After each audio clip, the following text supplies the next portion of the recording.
I am not sexually attracted to you. I never expected her to actually spray facial cleanser right onto my face. I was completely speechless at that moment, utterly conquered by the two enormous melons on her chest. You're not pregnant. There's a long regimen of drugs a person can take to make it happen. It enlarges the heart just a tiny little bit. You did this for me? I'd do anything for you. It turned out she had sacrificed so much for me. Yes, this was the taste of a mother's love. But just as I was savoring the moment, something went wrong. The shapeshifter I had sent to assassinate the vice president had failed. When Neumann, the head popper, learned the news, she was ready to turn on me. I told her the mission wasn't over yet. If necessary, I would personally take care of the vice president myself. All she needed to do was behave and wait to take her seat as president. And Victoria, if you stray even an inch off that path, I will make sure Zoe knows nothing but pain for the rest of her life. And I will send you a piece of her every year for the fucking rest of yours. It was at this moment that the head popper finally realized I had completely lost my mind. She and Huey began plotting to take me down together. And I'm not getting Zoe killed over this. Please, Huey. You're literally the only person on Earth I can turn to right now.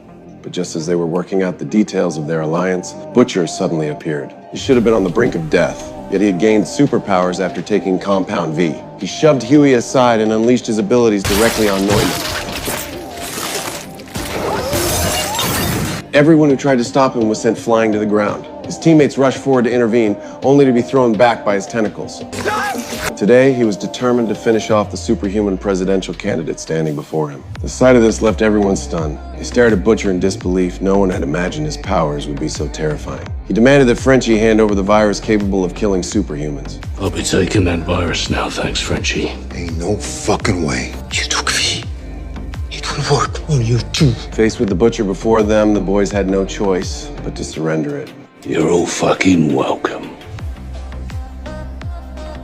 Not long after, I received word of Neumann's death. It nearly broke me. As long as Neumann became president, I would have control over the entire country. But just as I was falling apart, Victoria Neves appeared. I had assumed she came to mock me. Instead, she was there to celebrate. We won. Here. Everything's turned to shit. Plan's dead. This is the plan. She revealed that being driven away by me had been part of the plan all along. She simply couldn't tell me in advance. As for Neumann, she had always been a disposable pawn, too headstrong and difficult to control. Victoria had already secured the next presidential candidate, a puppet who would obediently follow my every command. Once in office, he would hand over all superhumans to be managed under my authority. To me. I told you.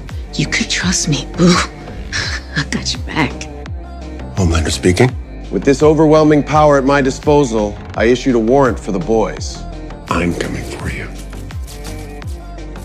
Because today, a new age of superheroes begins.